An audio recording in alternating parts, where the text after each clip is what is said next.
We've just finished a very lengthy and important Eurogroup meeting, and what I will do is just do my best to briefly summarise the key points that have emerged from our long and good meeting.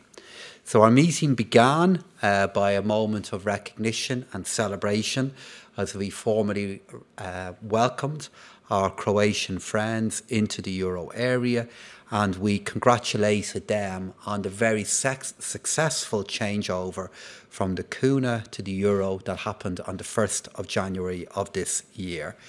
We are now a euro family that has 20 family members, which is a sign not only of the continued resilience and strength of the euro, both now and in the years to come, but it is also a recognition of the exceptional work that has been carried out by Croatian authorities and the government of Croatia to implement this very complex transition so successfully. We were also delighted to welcome Marko Primorac as a full member of our group, and we all look forward to working closely with him. While on the topic of welcomes, I want to also note that we welcomed my close colleague, Michael McGrath, as the new Finance Minister of Ireland. And we also welcomed Arvils Ašeradens, who presented the new priorities of the Latvian government. So with that said, a quick update then on the agenda. So the first substantial topic was the digital euro. And after 18 months of very detailed discussion in relation to different strands of this project, we took some time to reflect on the work that has happened and where we are now, and then the views of the Eurogroup on key areas of this project.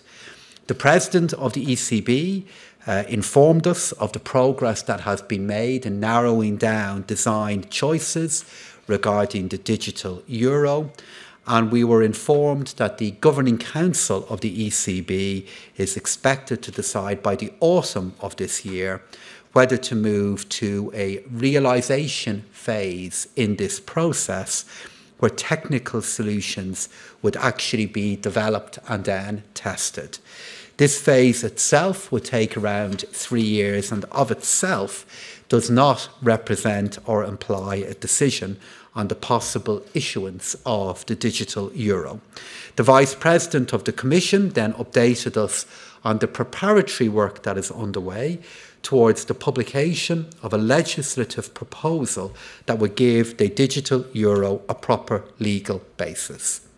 Following on from this, we adopted a Eurogroup statement that summarised the main discussions that we have had on this topic over 6 different Eurogroup meetings and drew some intermediate conclusions regarding what we believe to be the most important political dimensions of this project.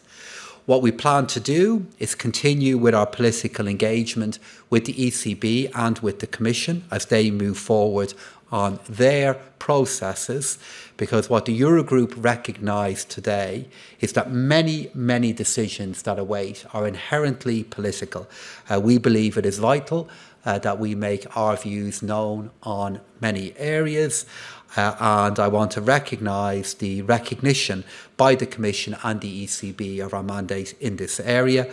I won't go into our particular policy views on this because it has been summarised in the statement that we issued earlier in the day. From this, we moved into a very broad discussion regarding where we stand economically. This was introduced first by the IMF, who gave their perspective on the performance of the euro area and also some global observations. Positively, the euro area again has demonstrated its resilience in 2022.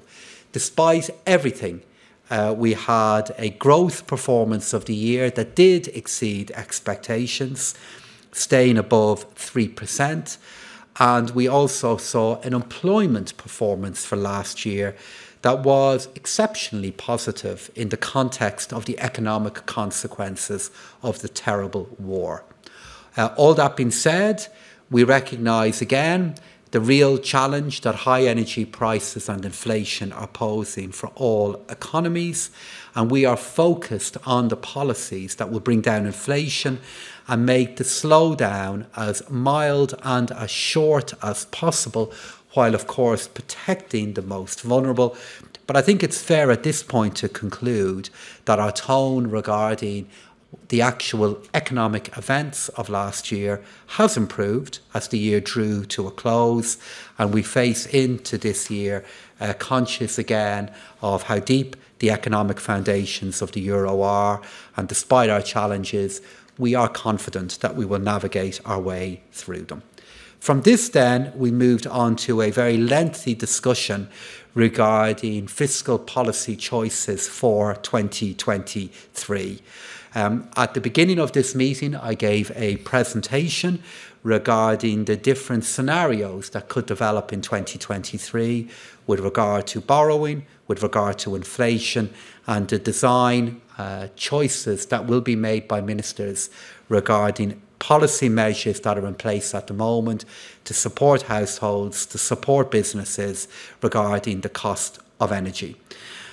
We agreed again that this is an area that we need to deepen our cooperation on, conscious that as we move into the second quarter of this year, finance ministers and governments will be making decisions regarding the extension of measures or regarding their design. And we are grateful to the Dutch and French ministers for the work that they presented to us regarding their thinking on how they are going to lead this transition across this year. We're going to continue with this work, and we are hoping as we approach our meeting in March that we'll be in a position then to discuss fiscal guidance for 2024 and also see what opportunities there are for better coordination of decisions that will be made as we approach the summer. From this then, we moved into a discussion then on the economic governance review. This is an area and a discussion that this evening really only focused on the euro area aspects of the economic governance review, but it did afford an opportunity for nearly all governments to offer a view regarding where the process stands at the moment and the work they believe needs to take place in the coming months. And much of this discussion will happen in ECOFIN, and I'll give a brief update to them in the morning regarding what happened this afternoon. And then finally, we moved into an update on where we are with the revised ESM treaty. Where it stands at the moment now is that Germany has successfully ratified the revised treaty. Croatia is making very speedy progress to deliver this, and from visiting Rome last week, I want to recognise the work that is underway on this important topic in the government of Italy. So as quick a summary as I can offer of a long meeting, and with that I hand over to Paolo.